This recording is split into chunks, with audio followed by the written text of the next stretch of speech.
No livro de Hebreus, no capítulo 10, nós vamos dizer que o autor ele está fazendo menção dos sacrifícios do próprio Messias e do que ele significa para nós. Quando ele diz aqui no versículo 3, ele diz, Hebreus 10, a partir do versículo 3, que diz, nesses sacrifícios, porém, cada ano se faz comemoração dos pecados, porque é impossível que o sangue dos touros e dos bodes tire pecados. Pelo que, entrando no mundo, diz, sacrifício e oferta não quiseste, mas um corpo me preparaste. Meus queridos, se você observar bem, você vai notar que eu não estou aqui falando mal, mas eu estou trazendo um entendimento melhor sobre isso. A ceia, nós sabemos que a ceia, ela é um memorial. A ceia não é algo religioso, a ceia não é algo apenas temporário, mas é um memorial que Jesus nos ordenou para fazermos até que ele viesse. Então, se você olhar em muitos locais por aí, toda vez que você vai tomar a ceia, se pega ali o cálice e o pão, normalmente se está fazendo menção de pecados. E ceia não é para pedir perdão de pecados. Em lugar nenhum da Bíblia diz isso. Mas, infelizmente, hoje, de uma forma generalizada, muitos fazem, não fazem por mal, fazem porque, às vezes, não entendem bem o significado de tudo isso. Mas o que a Bíblia diz a respeito da ceia, e por isso que na última noite de Jesus aqui, como livre ainda, né? Ele fez essa ceia com os discípulos, que era a ceia da Páscoa. E nós estamos aí comemorando o período da Páscoa. E Jesus estava nos mostrando ali o significado real de tudo isso. Porque na Páscoa se fazia um memorial ali, algo simbolizando o Cordeiro que viria para nos libertar, que viria para nos resgatar, que viria para nos salvar. E Jesus estava agora fazendo essa transfiguração completa. Não mais a Páscoa, mas agora a ceia, que é o memorial. E hoje nós, infelizmente, temos visto que, às vezes, muitos se dizem crentes ou cristãos, filhos de Deus, eles não participam da ceia. E é algo que você precisa entender, que quando Jesus vai falar sobre a ceia, tem um termo em grego que é falado de kot. Kot significa cristão parecido com Cristo. E nisto era simbolizado o quê? Todo crente deveria participar da ceia. Eu não deveria negligenciar de forma nenhuma, porque não é uma comemoração de pecados. Muito pelo contrário. É uma comemoração da vida. A ceia, ela tem esse simbolismo, assim como a Páscoa tinha esse simbolismo para os judeus. Eles entendiam, como até hoje os ortodoxos entendem, que quando você está ali celebrando o Cordeiro Pascal, você está, na verdade, simbolizando que você passou da morte para a vida, você agora está vivo em Cristo. Então a ceia tem essa prefiguração, você está vivo em Cristo, você agora passou da morte para a vida. Então cristão, filho de Deus, não perde ceia, ele participa da ceia, ele toma da ceia, porque é uma ordenança bíblica, não é uma ordenança do homem, é uma ordenança de Deus. Não vai ter tempo de eu mostrar isso aqui para você na Bíblia. Mas quando você nega a participação da ceia, era como que negasse a participação da Páscoa. Se a pessoa negasse a participação da Páscoa, ela estava negando a vida em Cristo e sendo ali plausível, ou talvez até, talvez não, né? Se ela não tivesse naquele momento da Páscoa, ela seria morta pelo anjo da morte que estava passando aqueles dias na terra do Egito, que é o que se passa no mundo, porque o Egito hoje nós sabemos que é o mundo. Mas aquele que está em Cristo, ele está guardado em Cristo, ele está livre em Cristo, ele está ali totalmente resguardado da morte que o mundo proporciona. Então, hoje, nesse tempo que nós estamos vivendo, né, de coronavírus, de tudo aí, que nós estamos vivenciando, nós estamos vendo que as pessoas que estão em Cristo, elas estão vivenciadas no Espírito de Deus. Elas estão vivenciadas no poder da cura, no poder da libertação, no poder da salvação. Estão vivenciadas no poder de estar sendo regenerados de tudo aquilo. Mas, se você volta aqui para o sacrifício, por que o autor de Hebreus está falando isso aqui? Nesse capítulo inteiro, ele vai estar falando sobre sacrifícios, nova aliança, e ele está falando que ele não mais ia escrever agora a lei, como está profetizado em Jeremias, Jeremias, não mais em tábuas de pedras, mas agora no coração e na mente. No coração, que vai falar ali não do órgão, mas vai estar falando ali dos sentimentos. Na mente, que não está falando de cérebro, está falando da alma. Agora, a lei de Deus está impregnada dentro de nós. Como filhos de Deus, amados de Deus, então nós temos que entender o que o sangue de Cristo ele nos proporciona hoje. Nesse domingo agora, nós estaremos celebrando ali a ceia, e nós estamos chamando exatamente da ceia da ressurreição. E a ceia da ressurreição, ela tem esse simbolismo, esse significado, que aqueles que estão guardados pelo sangue do Cordeiro, a morte não tem poder na casa deles, não tem poder na família, não tem poder sobre eles. Do lado de fora tem morte. Mas aquele que está, o sangue de Jesus hoje, que antes era passado nos umbrais da porta, que é o simbolismo da Páscoa, hoje, através da ceia, esse sangue está nos umbrais da sua vida, está nos umbrais da sua alma. Então isso significa, a morte não pode entrar aí, o vírus não pode entrar aí, a praga não pode entrar aí. Tudo que é ruim que está no Egito não pode entrar dentro da casa daquele que está guardado pelo sangue do Cordeiro, que está nos umbrais da nossa porta, da nossa alma, do nosso espírito. Então, esse é o simbolismo da ceia. Esse é o simbolismo do sangue de Cristo. Mas, quando você volta aqui para entender o sangue de Jesus, que o autor está dizendo aqui, olha, nesses sacrifícios, porém, cada ano se faz comemoração dos pecados. Porque a pessoa sempre ficava com aquela culpa. Ela sempre ficava com aquele sentimento de que ela estava ali com um peso sobre ela. E tem pessoas que ainda estão assim até hoje. Pessoas que ainda têm o peso do pecado sobre elas. Ou seja, são pessoas que ainda não estão livres. São pessoas que ainda estão carregando esse fardo sobre elas e ainda não assumiu essa postura de sermos filhos de Deus, lavados e remidos, e saber que Jesus tirou esse fardo de nós. E nós vamos ver aqui que o que o sangue de Jesus, a Bíblia vai falar que lá no princípio, Deus estabeleceu algumas normas, algumas formas de sermos libertos. E o sangue de Jesus, nós vamos lembrar lá do primeiro homem, como Adão. A Bíblia fala que ele desobedeceu a Deus, Adão foi criado perfeito, criado ali para viver num ambiente de harmonia, de paz, num ambiente totalmente sociável com Deus, onde a Bíblia diz que todos os dias o Deus Todo-Poderoso descia, o Pai descia para conversar com Adão, e ali estavam presentes todo momento.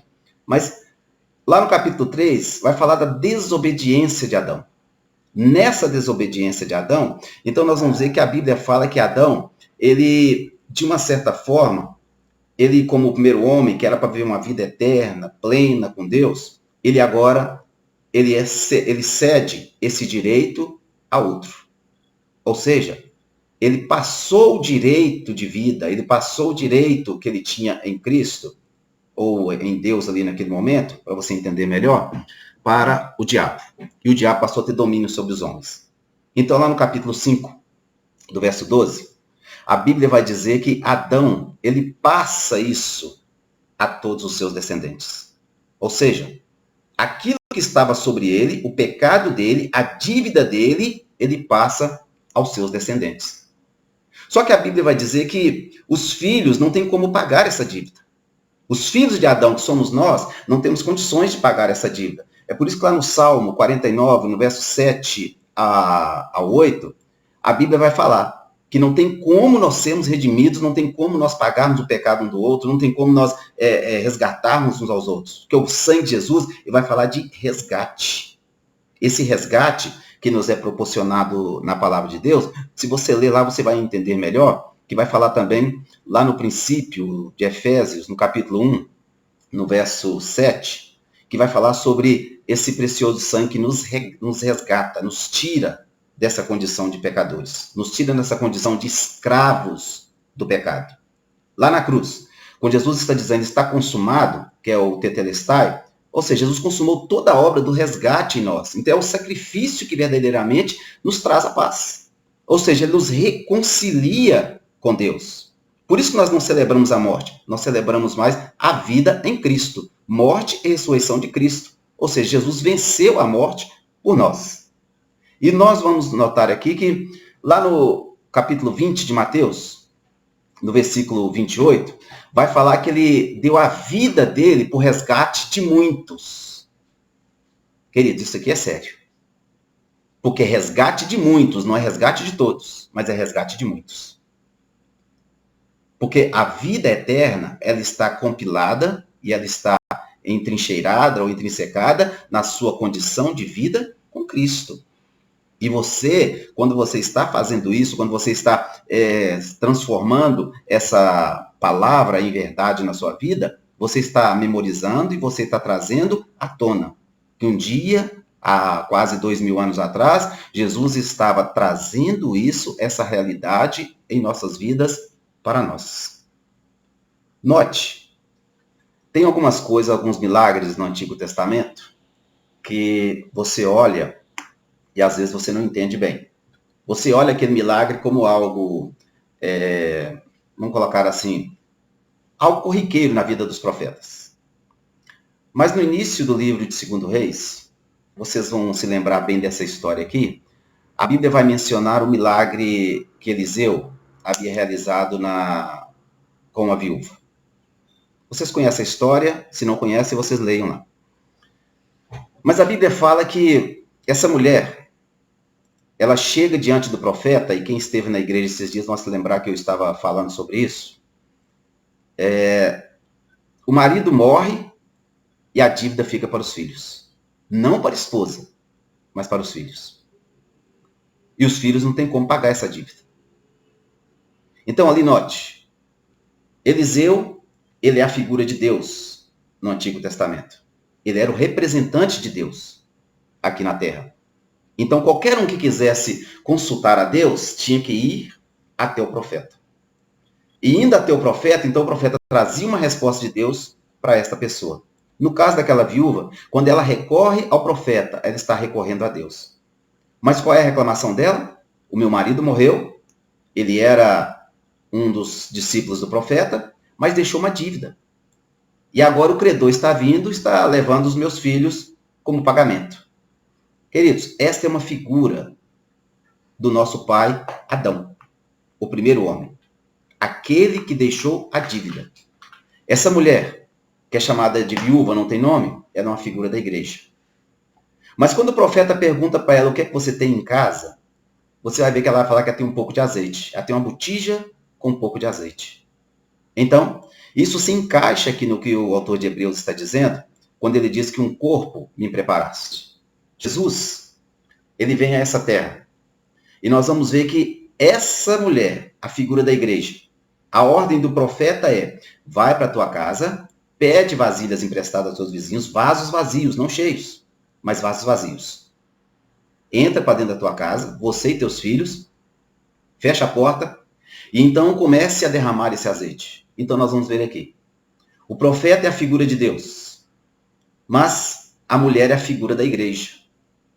Essa botija, ela é uma figura de Cristo. O azeite é um símbolo do Espírito Santo. Então, você note aqui. Pense em nós agora como devedores, filhos, escravos, vendidos ao pecado, não temos como pagar. A igreja, que é o corpo de Cristo aqui na terra, que somos nós, ela tem um pouco de azeite. Ela tem o Espírito Santo sobre ela. Nós temos o Espírito Santo. Mas quando aquele azeite, aquela mulher começa a derramar daquela botija, ela começa a derramar daquele azeite. Você vai notar que a Bíblia diz que o azeite começa a encher os vasos. O filho não tem como pagar a dívida. É isso que a Bíblia está dizendo. Os filhos não têm como pagar, porque Adão deixou uma dívida impagável. Aos olhos naturais era impossível pagar, precisava de um milagre de Deus, precisava de uma intervenção de Deus para que a dívida fosse paga. Então, ela começa a derramar o azeite, então quando enche todos os vasos, o azeite cessa. Então aqui tem uma figura maravilhosa do Espírito Santo, porque Jesus, quando ele é assunto ao céu, a Bíblia diz que ele derrama o Espírito Santo sobre nós. E esse Espírito, ele não vai parar de fluir enquanto todos os vasos não forem cheios. Glória a Deus. É o momento totalmente do poder de Deus sendo derramado na terra. Em seguida, quando a mulher retorna a Deus ali, na figura do profeta, e o profeta vai dizer, olha, paga a tua dívida, mas vai viver do resto. Ou seja, a dívida que era impagável só podia ser pago através do Filho de Deus. Ou seja, os filhos foram resgatados de novo. Eles não podiam pagar, mas foram resgatados. Então, o sacrifício que nos traz a paz é esse de Jesus Cristo. Nós, como filhos de Deus, vendidos ao pecado, sendo levados ao pecado, fomos resgatados por Deus. O azeite do Espírito Santo sendo derramado sobre nossas vidas e hoje nós podemos nos alegrar com isso. Mas eu quero tratar 3 pontos com vocês aqui sobre o significado do resgate. Lá no livro de Números, no capítulo 3, no verso 46 a 47, vai falar: para que haja um resgate tem que haver um pagamento. Não existe resgate sem pagamento. Então, esse resgate que foi feito em Cristo, lembre-se agora da ordem que Eliseu está dando para a mulher. Vai lá e paga. A dívida precisava ser paga. Porque, segundo a lei mosaica, só se paga uma dívida, um resgate, ele só é feito mediante um pagamento. Então, vem o segundo ponto. E no segundo ponto que a Bíblia vai falar, ela vai falar sobre livramento. Aleluia por isso. Porque o livramento, lá no livro de Êxodo, se você observar lá no versículo capítulo 21, no verso 30, a Bíblia vai falar sobre que o resgate, ele traz primeiro, vai trazer o pagamento. Depois, o que ele vai fazer? O livramento. Então, lembra do sacrifício de Jesus? O sangue de Jesus nos livra de todos os nossos pecados. Amém. O sangue de Jesus nos livra de toda culpa. O sangue de Jesus nos livra de toda influência maligna. O sangue de Jesus nos purifica. É por isso que o sangue, lá no simbolismo da Páscoa, simbolizava que aquela família estava redimida, que aquela família estava resguardada, que aquela família não devia nada para ninguém. Mas o terceiro ponto, que eu considero até o mais importante, que poderia ser a equivalência. Que o preço ele deveria ser equivalente ou igual ao valor do resgate. Então, vem um problema aqui. Por que o azeite estava na botija e ele tinha que ser derramado em vasos de barro? Porque o preço era equivalente. O preço do pecado. O preço da dívida. Tinha que haver uma equivalência em cima daquilo. Estava ali em cumprimento ao que a Bíblia estava mencionando, ao que a Bíblia estava dizendo. Então, vamos voltar aqui agora. Então, vocês aprenderam aqui.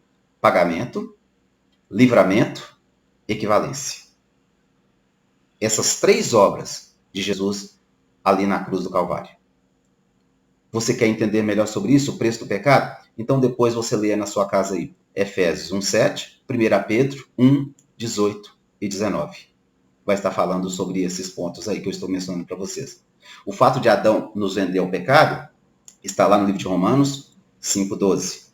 E também, por que Adão gerou filhos imperfeitos? Lembra que eu disse aqui? Salmo 49, versos 7 e 8. Lá no capítulo 7 de Romanos, no versículo 12, vai falar de como Adão nós somos gerados e o que nós temos dentro de nós. Por isso, Jesus precisava de todo esse sofrimento. Então, o preço do pagamento aqui.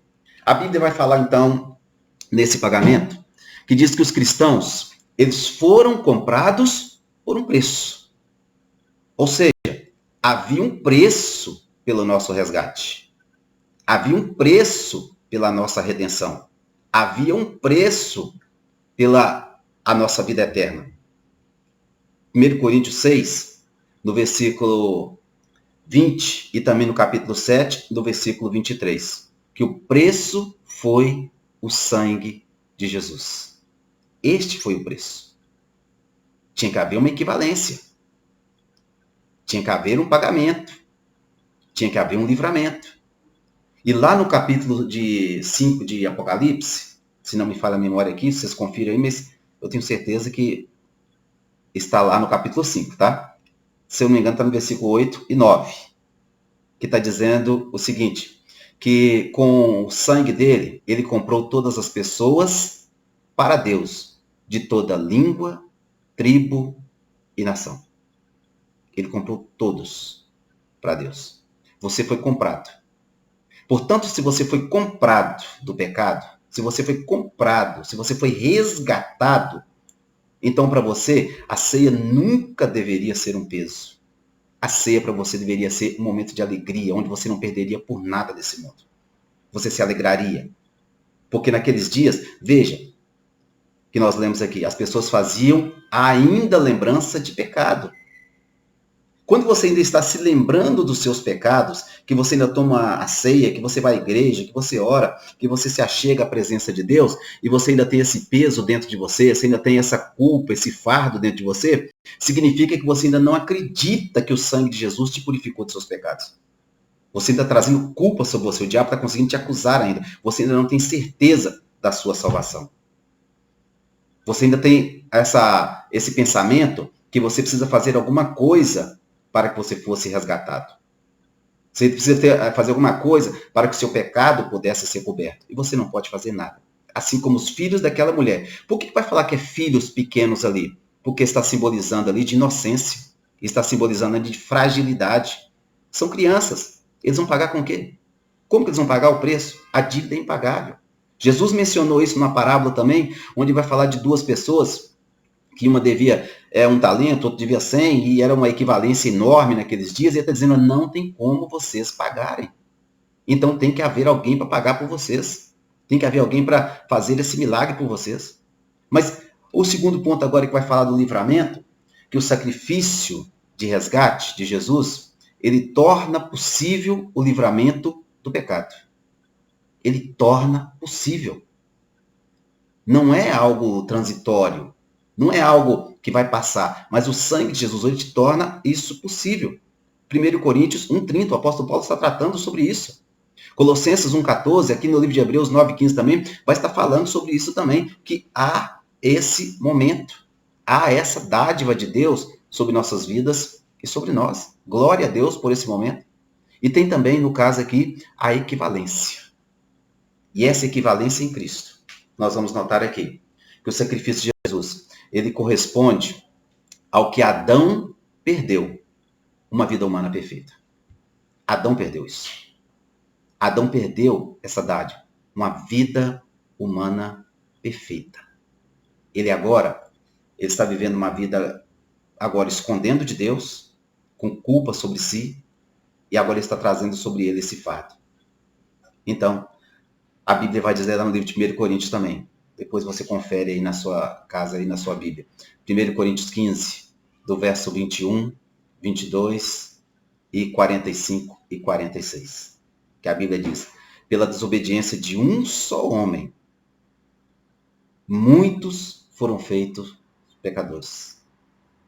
Assim também, por meio da obediência de um só homem, Amém. Muitos foram feitos justos. Glória a Deus. Então, queridos, assim que muita gente está pensando que o dia de hoje é o dia de chorar, hoje não é o dia de chorar. Porque lá na cruz, Jesus não estava chorando.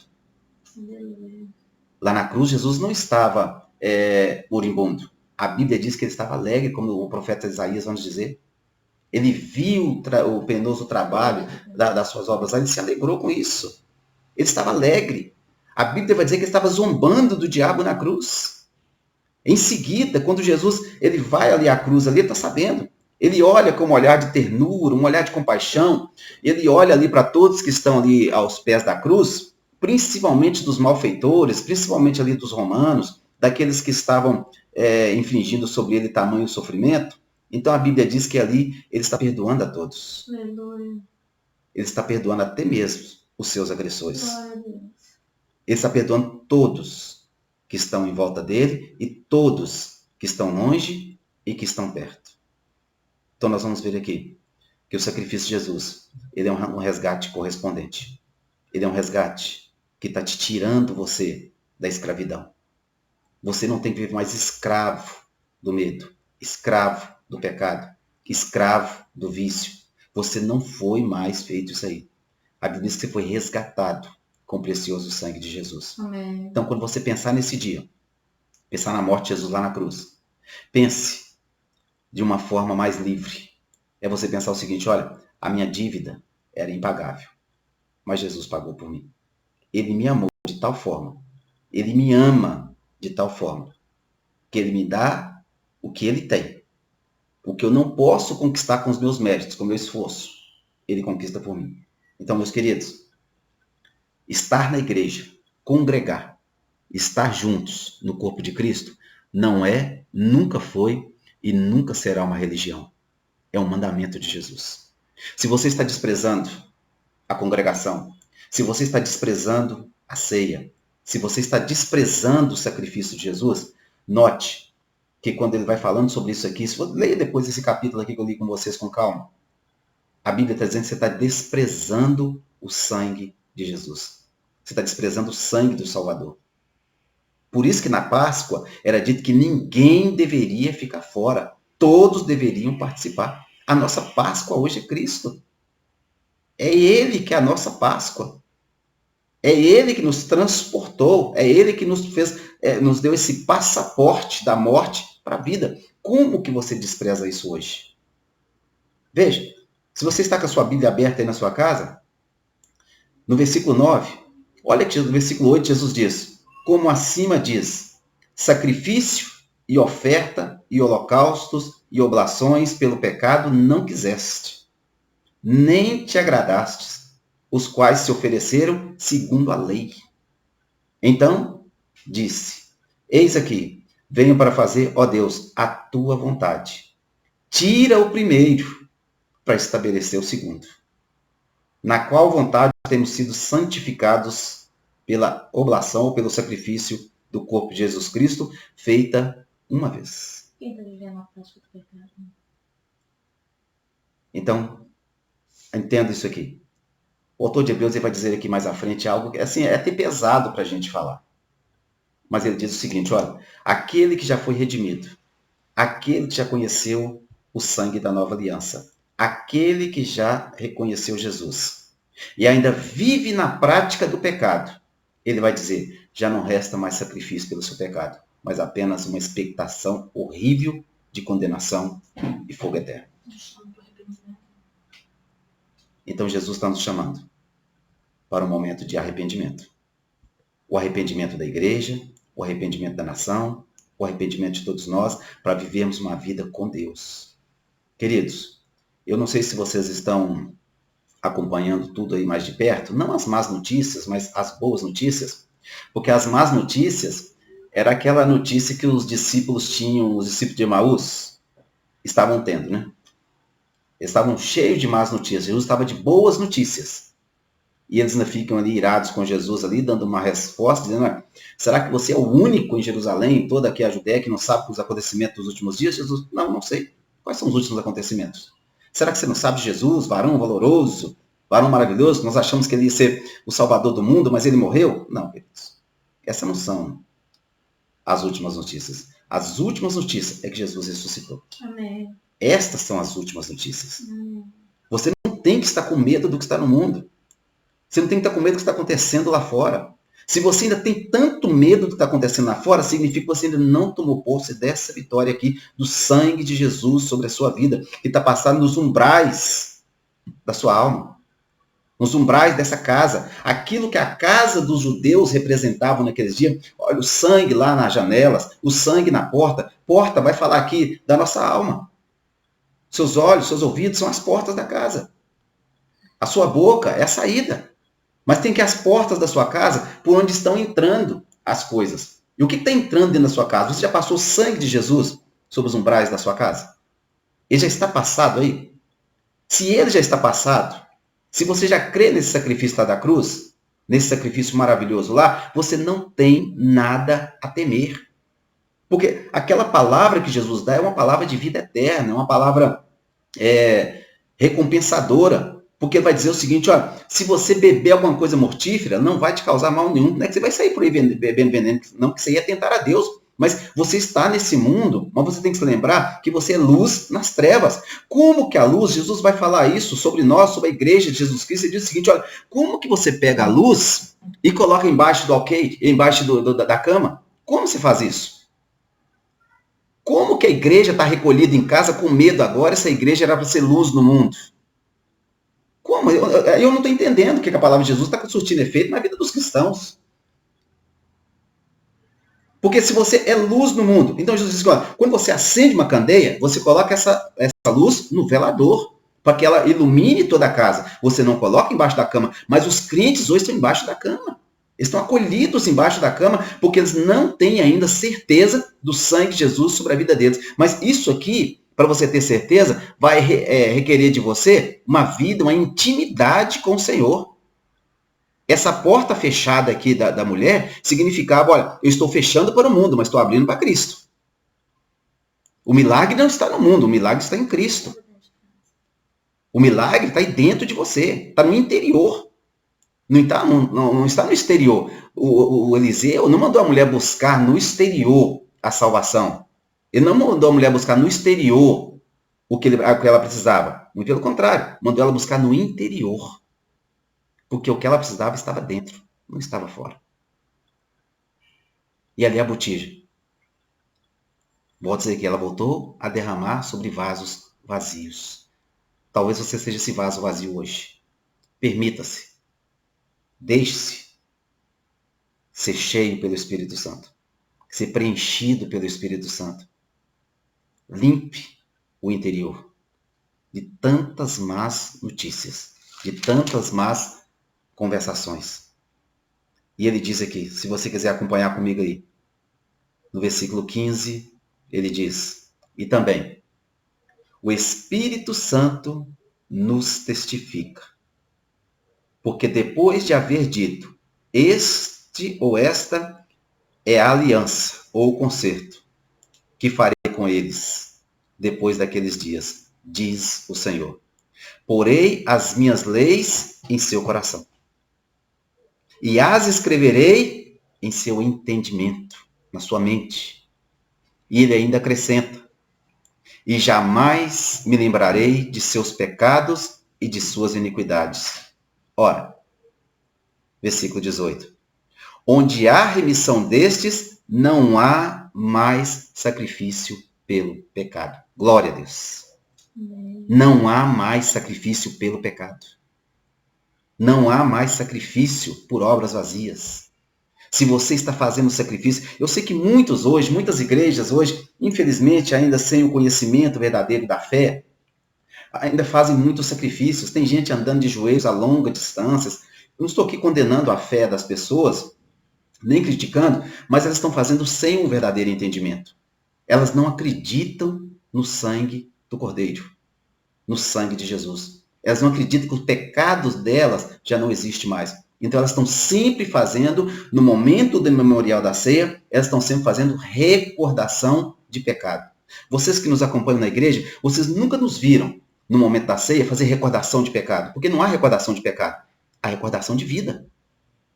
A recordação de plenitude, a recordação de preenchimento do Espírito Santo, a recordação da obra de Jesus Cristo.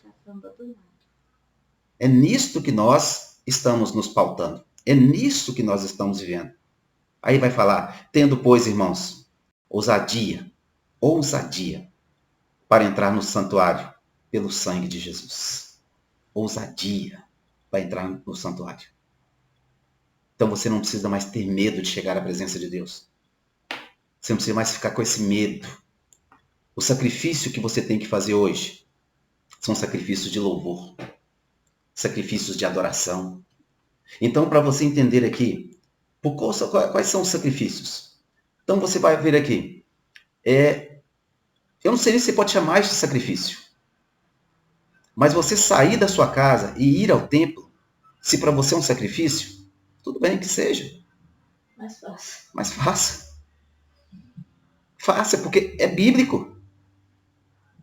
Onde está, procura na sua Bíblia, onde está que Deus está mandando você ficar congregado em casa. Ele manda você orar em casa com a sua família. Mas ficar congregado em casa significa que você não quer compromisso. Essa é a verdade, é a Bíblia.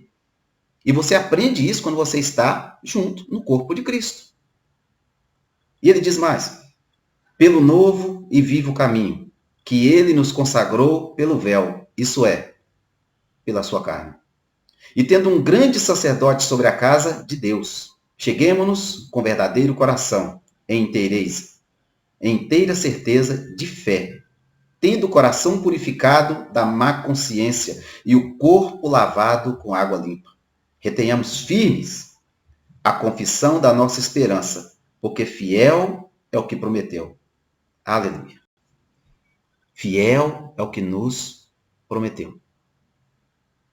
Portanto, eu volto a frisar com você aqui. O sacrifício de Jesus. Sabe aquelas palavras que nós lemos lá na Bíblia? As 7 palavras de Jesus na cruz. Os 7 locais onde Jesus derramou sangue. Jesus estava cumprindo todo o ritual da lei. Então nós vamos ver aqui. O que nós vamos ver aqui que ele vai nos orientar, o autor de Hebreus? Que vai dizer que o justo viverá pela sua fé. Você vive pela sua fé. Sabe qual o nível que você está vivendo hoje em Cristo? O nível da sua fé. Sabe por que você está com tanto medo hoje que está acontecendo no mundo? Porque você está vendo o nível da sua fé. Sabe por que tanto temor? Você está vendo o nível da sua fé. Sabe por que você fica tão amedrontado? Você está vendo o nível da sua fé. Essa é a fé que nós temos. Se nós fôssemos olhar para a obra redentora de Jesus Cristo, tudo que os hebreus fizeram, tudo que eles plantaram, eles não mereciam nada. Mas Deus, pelo seu infinito amor, se agradou deles e os salvou, os libertou, os curou. Deus não os tirou do Egito para sofrer. Deus os tirou do Egito para fazê-los prosperar. Deus os tirou do Egito para fazê-los crescer. Então Jesus, naquele dia, não numa sexta-feira, que nós já explicamos isso aqui. Eu não vou entrar nesse detalhe aqui hoje com vocês. Não numa sexta-feira, porque infelizmente a religião nos ensinou isso, mas já que hoje estão recordando, então vamos falar sobre isso. Mas não numa sexta-feira que Jesus tenha morrido, mas no dia em que ele morreu, desde o capítulo 22, 24 de Mateus, nós vamos notando ali, quer dizer, versículo 24 em diante, ele começa a falar dos sofrimentos, de tudo que havia de passar, de acontecer. Nós vamos notar os acontecimentos reais ali, e chegando ali no versículo 28, ele está consumando toda a obra ali, dando a ordem para os discípulos.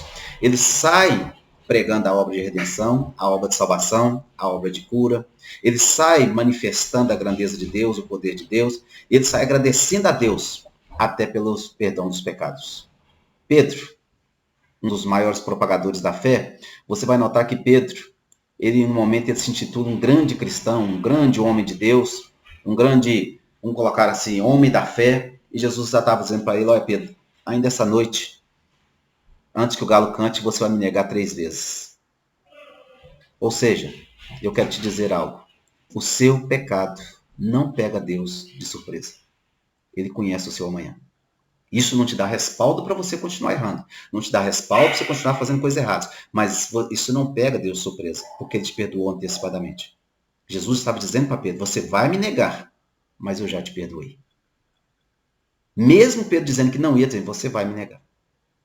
Então, se você está disposto a se reconciliar com Cristo, aprenda isso. O seu pecado já foi cancelado lá na cruz.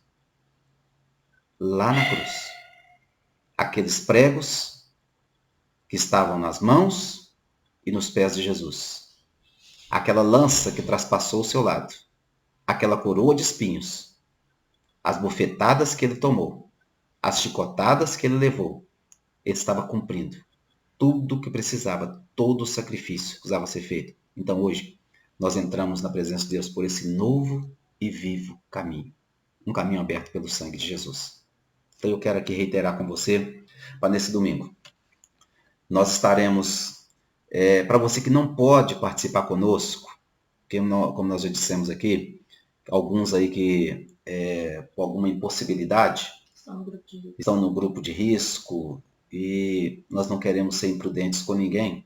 Você pode estar ali na parte da manhã, nós estaremos na escola bíblica, e em seguida nós estaremos dando a ceia para aqueles que não podem estar à noite conosco, mesmo assim porque há um número limitado de pessoas, então nós entendemos tudo isso, tá?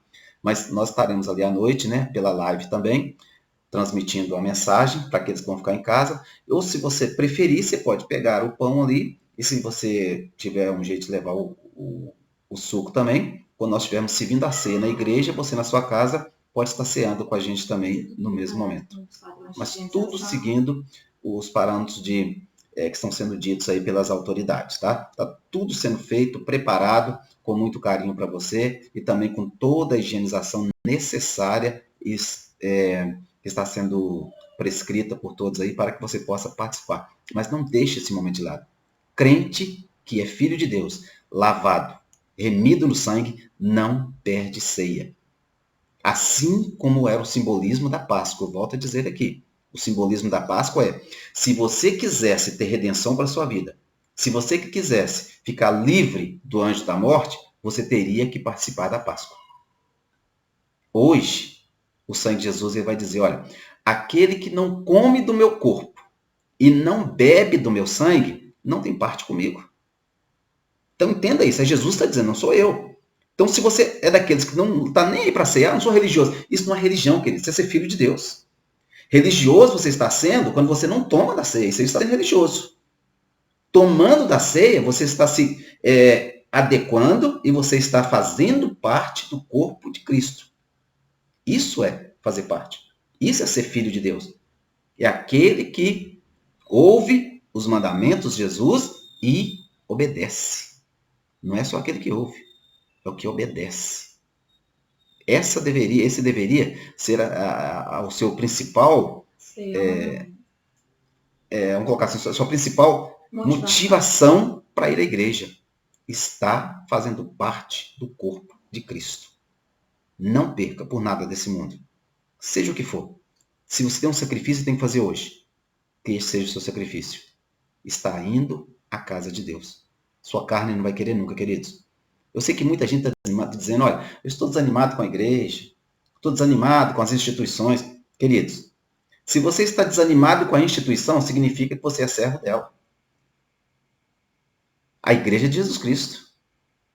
Quando você diz que está desanimado com Jesus Cristo, você está desanimado do corpo dele. Então você ainda não entendeu o que é estar em Cristo. O que é fazer parte do corpo de Cristo. O que nos motiva? Jesus. O que nos motiva? O amor à obra de Deus. E eu vou fazer tudo pela obra de Deus. Fazer tudo para estar junto ao meu Deus. Onde Ele está instituindo o favor dele sobre os seus filhos. Então, em nome do Senhor Jesus, eu quero orar por você, na sua casa. Só o último versículo que eu quero ler com você aqui no versículo 32, onde o autor de Hebreus vai dizer, lembrai-vos, porém, dos dias passados, em que depois de seres iluminados, suportastes grande combate de aflições. Grande combate de aflições. Mas de todas elas o Senhor já nos deu vitória. Então, em nome do Senhor Jesus, coloque a sua mão na altura do seu coração, você que está em casa. Vamos orar, vamos falar com o nosso Deus, porque Jesus, Ele já te tirou das nossas prisões. Ele já te lavou do seu pecado. Já tirou a culpa de você. Não há pecado seu que possa impedir você de estar na presença de Deus. Ele já sabia que nós íamos errar. Ele conhece o seu amanhã. E conhecendo o seu amanhã, assim como Deus conhecia o amanhã de Adão. Olha isso. Não é essa pergunta que é feita? Se Deus sabia que Adão ia pecar, por que é que ele não impediu? Não, querido, você tem livre-arbítrio. Ele te deu livre-arbítrio. Mas conhecendo a fragilidade humana, ele já sabia. Se Adão errar, não tem problema. Eu já preparei um sacrifício. Isso significa que pode ver na prática do pecado. E já preparou para você uma porta de saída em Jesus Cristo. Ele já preparou. Então, seus erros, muita gente deixa de participar da ceia porque acha que errou naquele dia, que pecou naquele dia, que Jesus não vai perdoar. Ele já te perdoou, ele não vai perdoar. Ele já te perdoou. É o sacrifício que nos traz a paz. Mas volto a dizer, não te dá liberdade de ver na prática do pecado. Ele te dá liberdade de ser livre no Espírito Santo.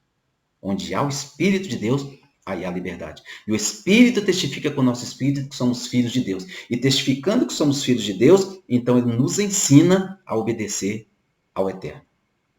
Obedecer ao nosso Deus. Então, diante de tudo, sabe aquela culpa que você está sentindo aí? É o diabo te acusando. Mas sabe esse momento de tristeza que está te dando? É o que o Espírito Santo está dizendo para você que você errou. Ele está pedindo para você somente o seguinte, olha, se arrependa, peça perdão para Deus, reconcilie-se com Ele